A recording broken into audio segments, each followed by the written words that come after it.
In the Amazon, there are many different types of wild animals that wander out of the jungles and into the cities, but the one that gets the highest points for cuteness is the sloth.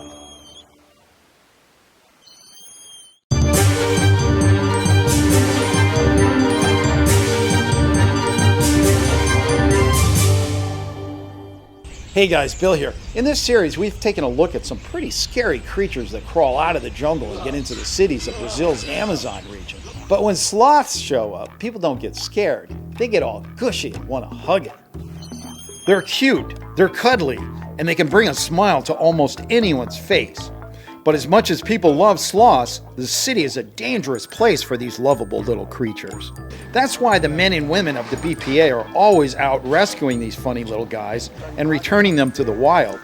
The BPA is a specialized military police unit that is in charge of protecting the flora and fauna of Brazil. Today we're with Lieutenant Macedo Chavez and his fellow soldiers who are responding to a call about a baby sloth that was found at the edge of town.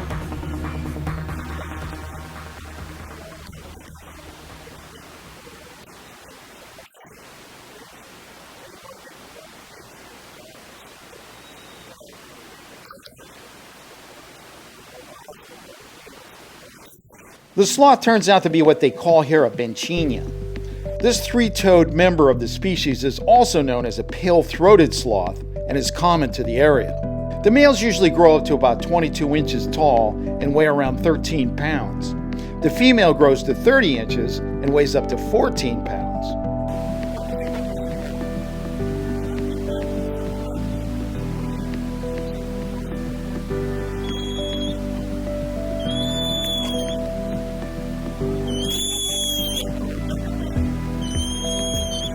Lieutenant Macedo estimates this little sloth is no more than 2 months old, but has no idea how it got separated from its mother. One thing he does know is that this little critter will be a lot more comfortable with a pillow.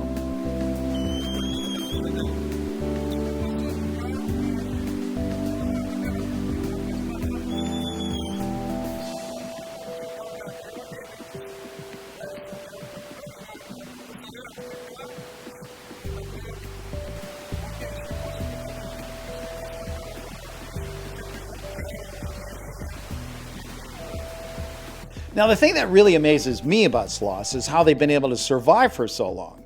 I mean, how can such a docile animal not have been driven to extinction eons ago by the more aggressive animals in the rainforest? I mean, these little guys aren't even on the endangered species list. Their slowness is legendary. They can only go 6.5 feet per minute, and they're completely non-aggressive. So, what gives? Well, it turns out sloths have a few things going in their favor. Those extreme claws they have are not only lethal, but allow them to live up in the treetops where they can hang out for long periods of time. This keeps them out of reach of many predators, like the jaguar. Their slowness actually helps them when they're up in the trees. It gives them a stealth-like invisibleness because they don't attract attention when they move that slow. Sloths also have the ability to turn their heads up to 270 degrees without moving their body. This makes it very hard for anything to sneak up on them. It may not seem like much, but it all adds up to a pretty good defense system that's kept them going for millions of years. And as the soldiers of the BPA will tell you, it's never easy catching a sloth when it's up in the trees. Balança mesmo.